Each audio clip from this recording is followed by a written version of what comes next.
Nepal yang terjadi baru-baru ini menyisakan duka yang mendalam bagi masyarakat dunia, khususnya Nepal. Lebih dari 8.000 orang meninggal dunia karena gempa yang berkekuatan 7,8 skala Richter tersebut. Jumlah itu termasuk wisatawan yang datang dari berbagai negara. Nepal merupakan salah satu negara tujuan wisata karena letaknya yang dekat dengan pegunungan Himalaya yang memiliki puncak paling tinggi dari seluruh gunung di dunia. Gempa bumi adalah salah satu bencana alam yang ditakuti penduduk dunia. Hampir di seluruh belahan bumi pernah mengalami bencana alam yang satu ini. Kali ini kita akan membahas lebih dalam lagi mengenai gempa bumi.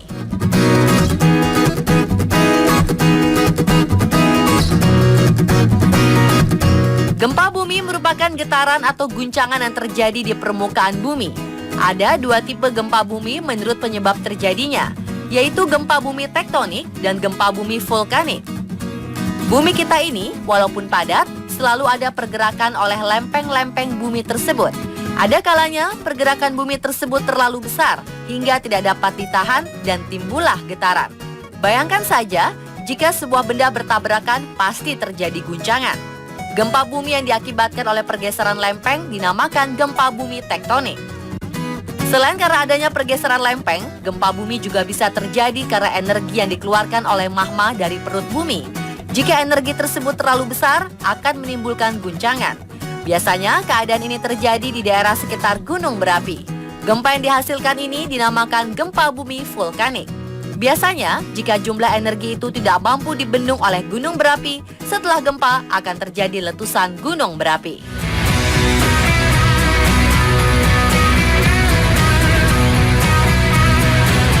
Setiap ada pemberitaan tentang gempa, pasti menggunakan istilah skala Richter untuk mengetahui besarnya ukuran gempa dan efek yang ditimbulkannya. Skala Richter diambil dari nama seorang fisikawan ahli gempa atau seismolog Amerika bernama Charles Francis Richter. Skala ini dia temukan ketika sedang meneliti gempa di Institut Teknologi California, Amerika Serikat. Skala Richter awalnya digunakan untuk sekitar California saja. Namun pemberitaan di media menyebarkan pemakaian skala ini karena dianggap lebih mudah diterima masyarakat awam. Secara garis besar, skala Richter terbagi dalam beberapa kategori untuk menandai ruang lingkup kerusakan akibat gempa yang terjadi. Kategori tersebut terdiri dari skala Richter 0 hingga 2 menandakan bahwa hanya terjadi gempa kecil dan hampir tidak dirasakan oleh manusia. Skala Richter 2,0 hingga 2,9 masih tidak terasa, tapi sudah terekam oleh alat seismogram. Skala Richter 3,0 hingga 3,9, gempa sudah dirasakan manusia, tapi tidak menimbulkan kerusakan.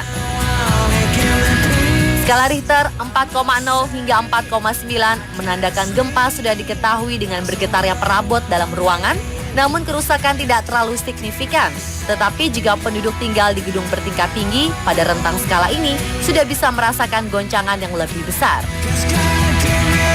Gempa pada skala Richter 5,0 hingga 5,9 sudah bisa mengakibatkan kerusakan besar pada bangunan, namun dalam area yang tidak luas. Pada skala ini, tembok beton dan dinding biasanya retak. Gempa pada skala 6,0 hingga 6,9 skala Richter sudah merusak bangunan kecil dan besar hingga radius 160 km dari epicentrum atau pusat gempa.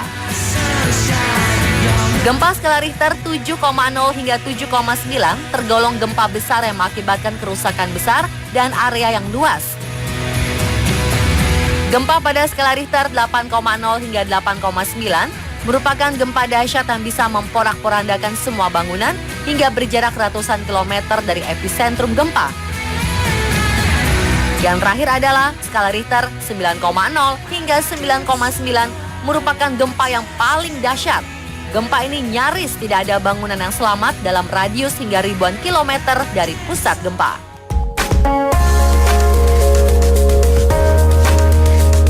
Sebenarnya, pengukuran gempa tidak hanya menggunakan skala Richter saja, karena skala Richter ini pun banyak kekurangannya. Misalnya, suatu gempa bisa dikatakan tidak selalu representatif. Terkadang sebuah gempa dinyatakan 8 skala Richter, namun karena pusat gempa jauh dari pemukiman, penduduk tidak terlalu merasakan dampak kerusakannya. Selain skala Richter, ada dua pengukuran lagi yang biasa digunakan oleh para ahli gempa. Ada skala Mercalli yang ditemukan oleh Giuseppe Mercalli pada 1902. Skala ini terbagi menjadi 12 pecahan berdasarkan informasi dari orang-orang yang selamat dari gempa dan membandingkan tingkat kerusakan akibat gempa. Skala ini tidak bertahan lama karena terlalu subjektif.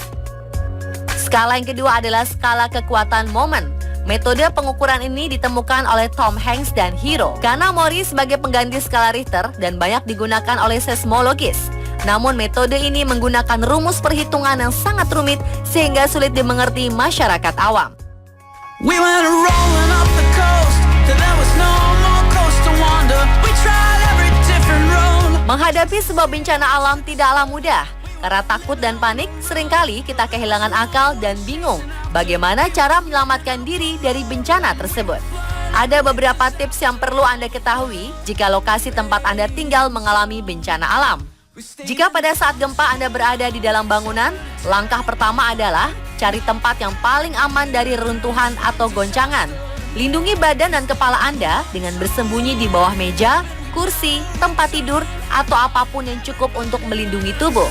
Jika sempat, pakailah bantal di kepala sebagai perlindungan tambahan untuk melindungi otak.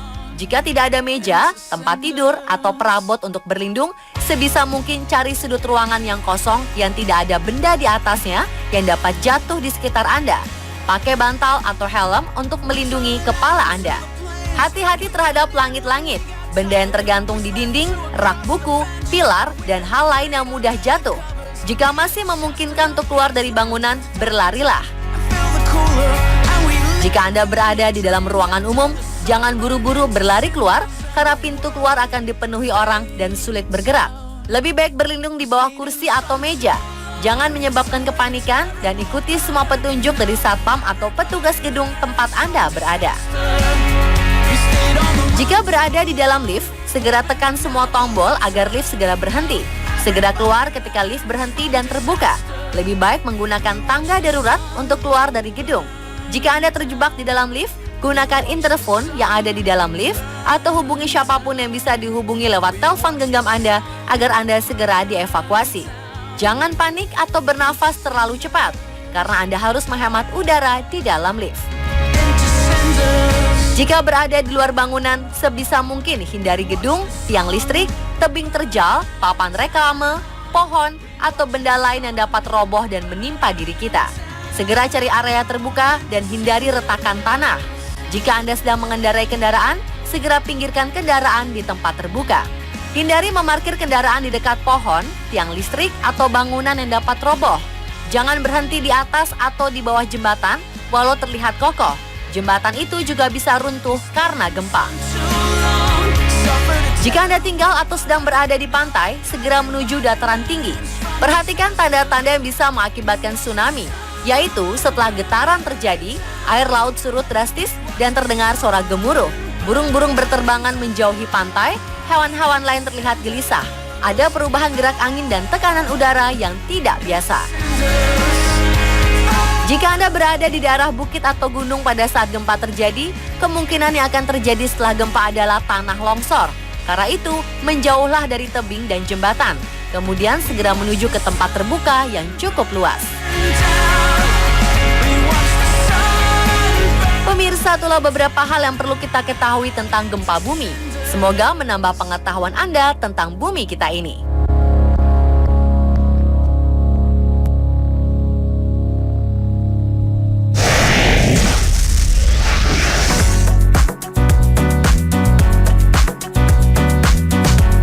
Lokasi pembantaian massal ternyata tersebar di seluruh Indonesia. Saksikan sesaat lagi hanya di On The Spot.